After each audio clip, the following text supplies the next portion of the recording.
এটি কোনো সাধারণ দৌড় প্রতিযোগিতা নয়, রীতিমতো ম্যারাথন, তাও আবার হুইল চেয়ারে বসে, যাতে নেই কোনো ইলেকট্রনিক মোটর। হুইল চেয়ারে বসে হাত দিয়ে চাকা ঘুরিয়ে মাইলের পর মাইল পার করছেন প্রতিযোগীরা।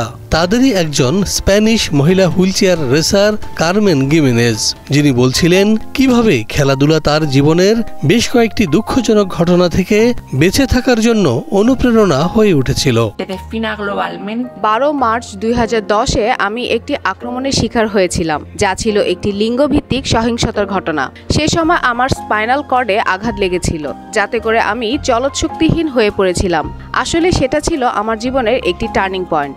এখন আমি হুইল চেয়ার ব্যবহার করে যত দ্রুত দৌড়ানোর প্রশিক্ষণ নিচ্ছি, আমার দৈনিক জীবনকে ভিন্নভাবে খাপ খাইয়ে নেওয়ার প্রশিক্ষণটাও পাচ্ছি। ব্যথা নিরাময়ের জন্য কারমেন একটি রেসিং হুইল চেয়ার ব্যবহার শুরু করেন এবং অংশ নেন হুইল চেয়ার দৌড় প্রতিযোগিতায়। প্রাথমিকভাবে তিনি শুধুমাত্র 100 মিটার দৌড়ে অংশগ্রহণ করতে পারতেন, কিন্তু প্রশিক্ষণ শেষে তিনি এখন সম্পূর্ণ একটি ম্যারাথন সম্পন্ন করতে সক্ষম হয়েছেন, যেখানে তিনি দেখিয়েছেন কিভাবে তার সংকল্প সফল হয়েছে। অক্ষমতা এমন কিছু নয় যা আপনাকে সম্পূর্ণরূপে পরাজিত করে, এটি শুধুমাত্র একটি বৈশিষ্ট্য। আমি নিজেকে নতুনভাবে উদ্ভাবন করেছি। এই নৃশংস হামলার বেশ কয়েক বছর পর কারমেনকে আরো অকল্পনীয় যন্ত্রণার মুখোমুখি হতে হয়েছিল, কারণ তার নবজাতক সন্তান জন্মের পরপরই মৃত্যুবরণ করে। এতে করে তিনি মানসিকভাবে আরো ভেঙে পড়েন। আমার ছেলে ব্রুনো আমাকে বদলে দিয়েছে। আমার হুইল চেয়ারে তার নাম লেখা আছে। তাকে আমি 34 সপ্তাহ ধরে আমার গর্ভে ধারণ করেছিলাম। এরপর জন্মের পর ব্রুনো মাত্র 4 ঘন্টা বেঁচে ছিল। আমার ছেলে ব্রুনো আমাকে শিখিয়ে গেছে কিভাবে বাধা পেরিয়ে চলতে হয়।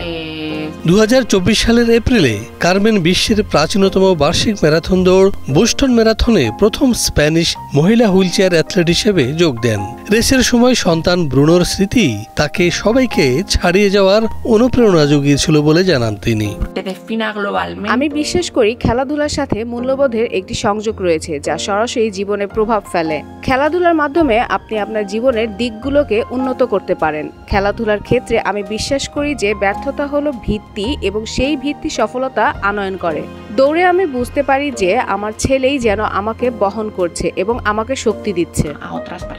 তার জীবনের এই গল্প সেই সব মানুষকে উৎসাহিত করতে পারে বলে মনে করেন এই অ্যাথলেট, যারা জীবনে বহুবিধ সমস্যার সম্মুখীন হচ্ছেন এবং এতে করে তারা তাদের সামনে যে কোনো বাধা অতিক্রম করতে পারবেন বলে মনে করেন কারমেন গিমেনেজ।